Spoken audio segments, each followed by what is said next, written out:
All right, so this first poem I'm going to read is called Please Leave a Message After the Tone. It's a canto, which means that every line in this poem comes from another poem. So for this one, I composed over about 150 poems, combined them all into one narrative.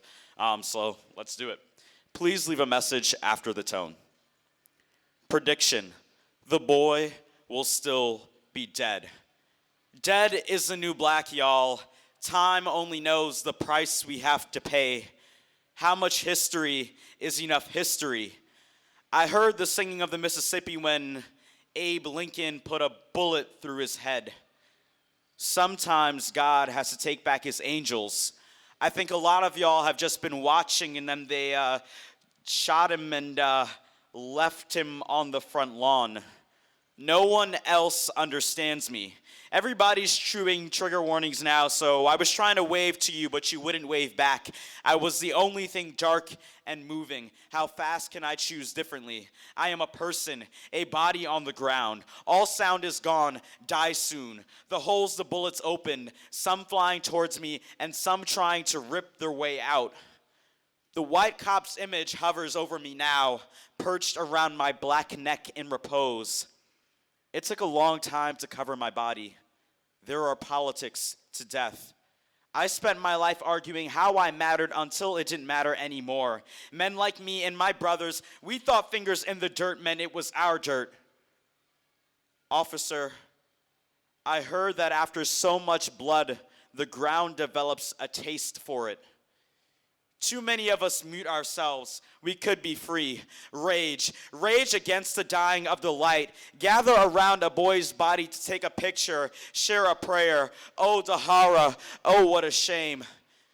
I have waited all my life to find me, find you. Great Father of the Sun, I ask this much. When you said unity, did you mean enmity? When you said freedom, did you mean forfeit? When you said justice, did you mean just us? Do you follow me? Right? Somebody? Prediction: the cop will walk free.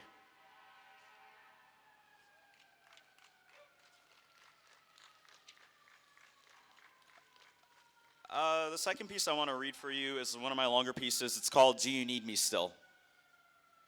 Do you need me still? Prediction: you won't let me leave.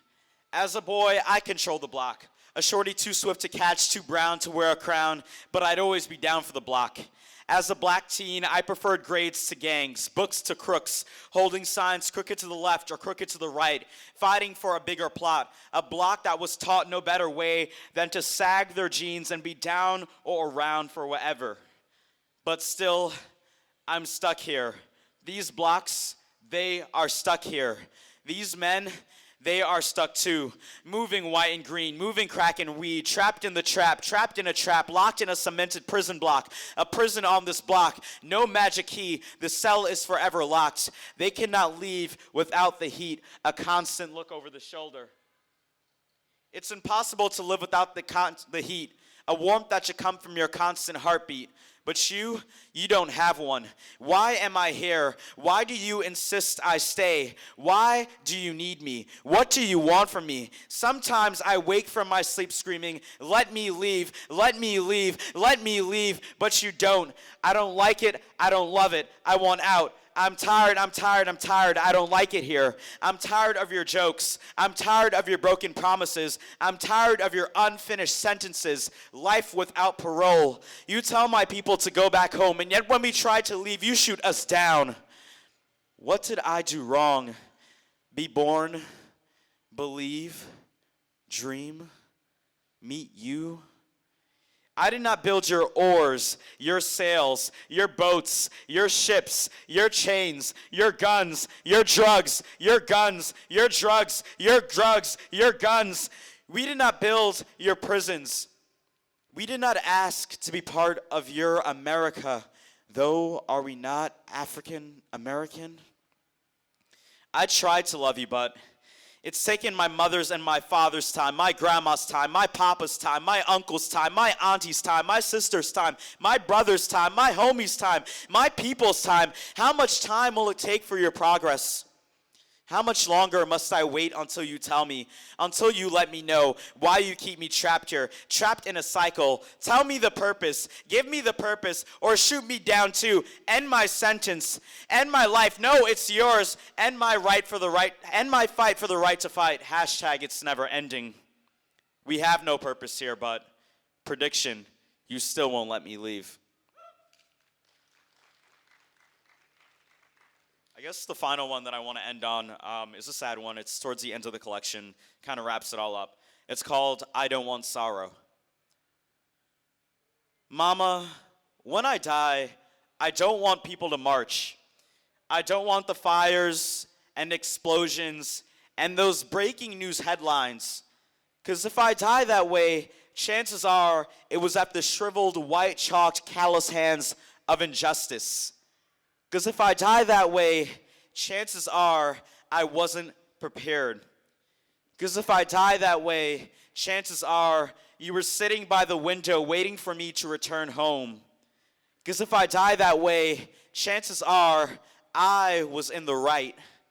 Because if I die that way, chances are I won't be remembered for my accomplishments.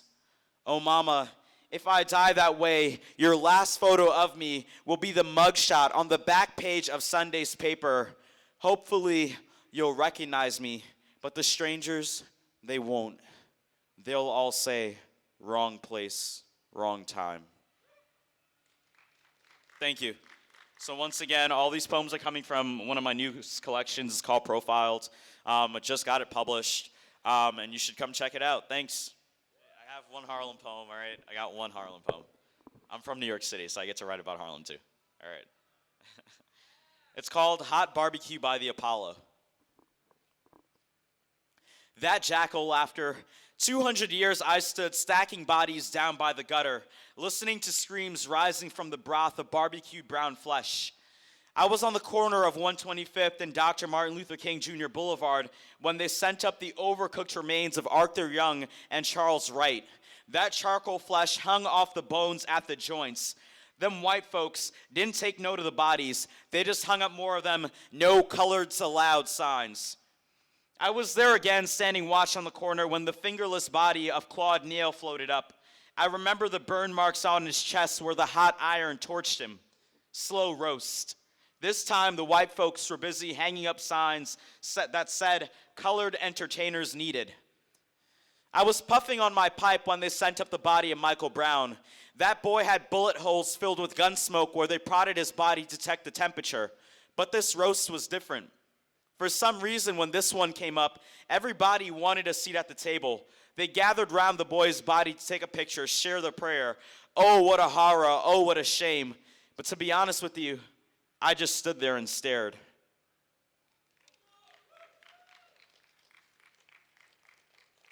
All right, so this last one is called Shade Me In.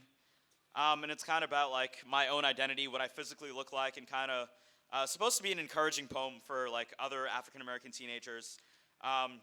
Yeah, it's called Shade Me In. Blackness is a thing that crawls beneath the surface of the skin. Blackness is a thing that powered American economics via the cotton gin.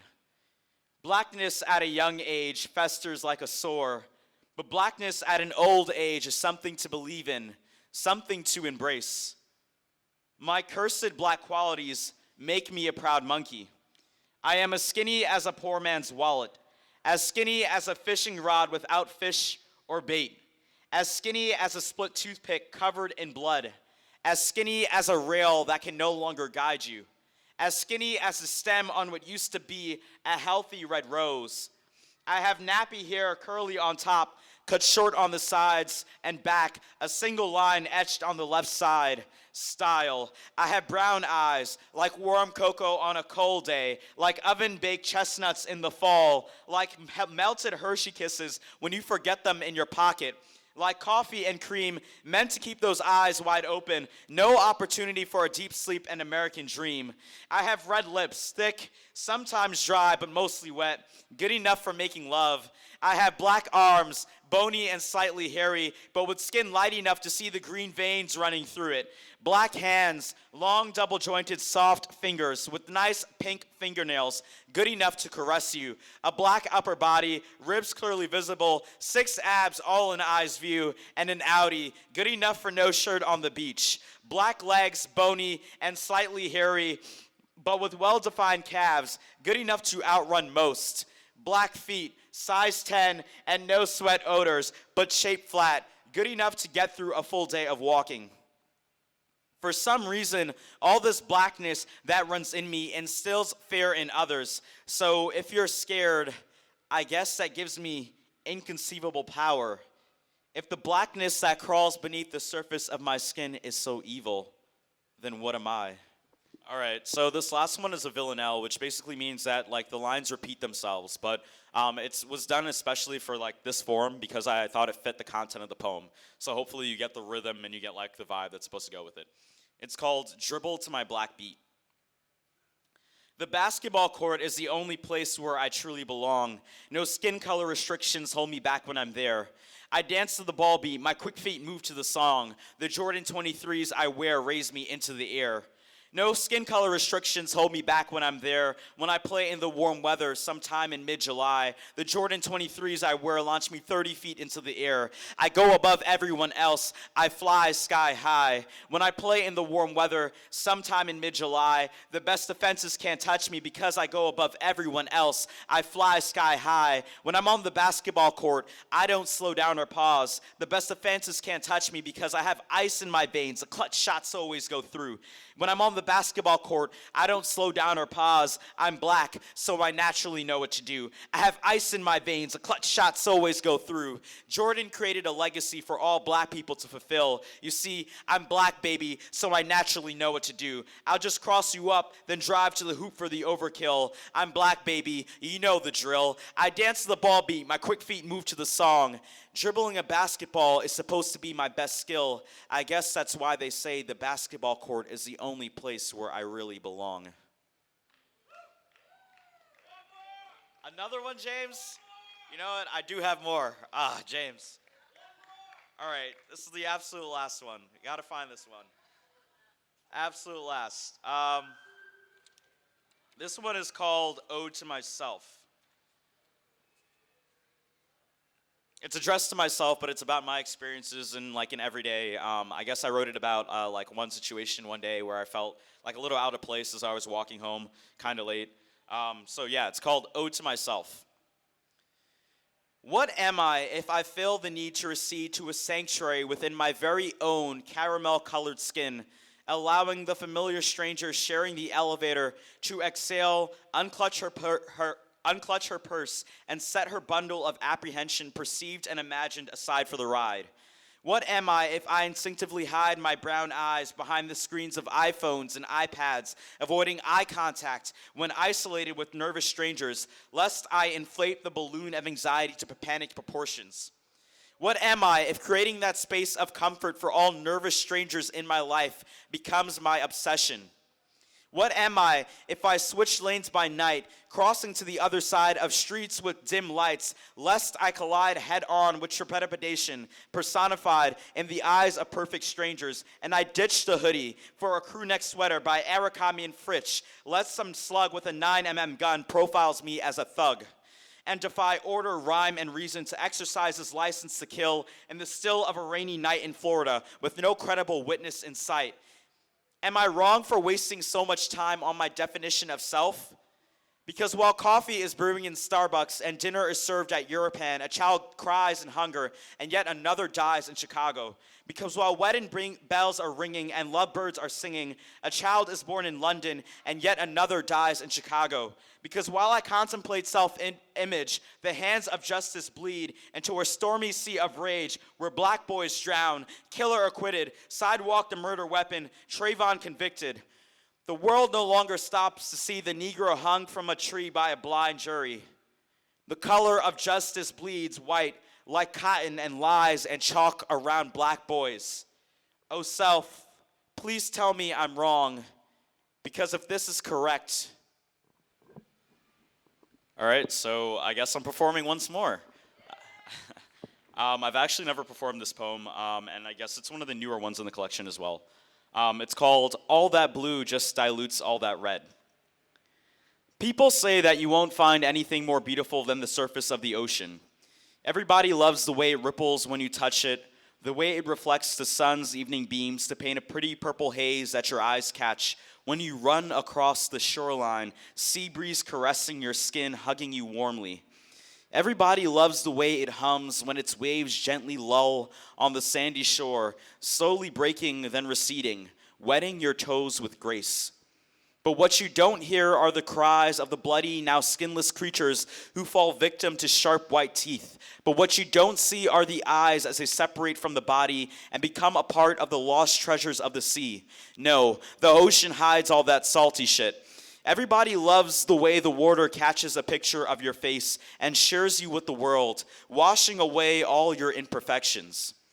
What you don't see are the shadow marks left on the body, the broken skin punctured by every setback, the baggy, nearsighted eyes, no time for a deep sleep and American dream. You don't see the aching bones, the missing molars meant to clamp down on that never-ending American pie, those rib twigs growling for more than one meal a day, starving off of last week's leftovers, the jagged fingernails that try to claw you out. You don't see the broken family, broken household, the crumbling brick, the cycle of debt, the father that walked away, the crippled grandparent immobile awaiting death, the mother raising two children, battling two cancers, the depression, the pressure, the pressure, the pressure. Nah, I hit all that shit and it didn't help, because like the ocean, every now and then, shit just floats to the surface. All right, and that's the final poem for today for me, James. James! Oh my God, James. James.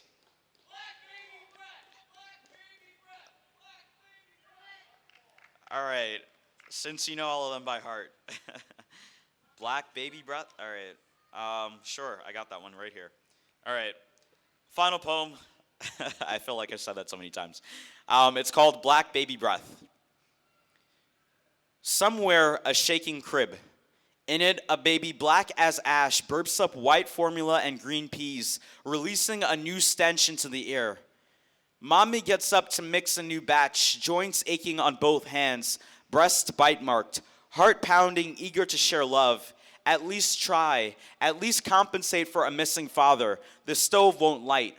Cycles are what they are. Daddy knows what he did. Careless, carefree, bad time to have a baby in the shivering cold of winter. But here, not earth, not heaven, we can imagine a future free of blood and chalk outlines. Here, there's no picture or constant headlines of the teen who could have been. There's no language for slave, no baggage to carry, no shame-worthy history carved into alabaster, no law to follow. If we had a blizzard tomorrow, the snow would fall black, the ice would grip you tight, and the wind would sing Amazing Grace.